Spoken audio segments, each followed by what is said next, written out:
What does it feel like to go to war? Most of us will hopefully never know.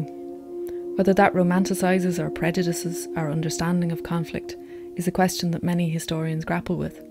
But trying to understand the experience of combat in its various forms has allowed all sorts of questions to be asked of the history of war itself. The fear, the excitement, the pleasure and the abhorrence of fighting have become part of how we understand and evaluate the effects and the costs of war for those who fought. Cultural history has allowed the history of war to be far more than just charting the nature and the number of battles lost and won.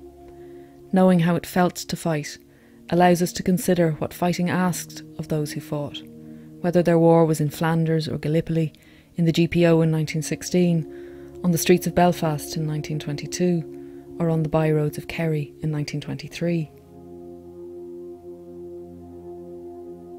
The war of boyhood comics and ripping yarns, the war promised on recruiting posters, the militarised masculinity of pre-1914 days, was shook to its core by war itself. Wallace Lyon of the 7th Leinster Regiment wrote of the aftermath of a gas attack. When it was over, I had the sad job of collecting and burying the dead. They were in all sorts of tragic attitudes, some of them holding hands like children in the dark.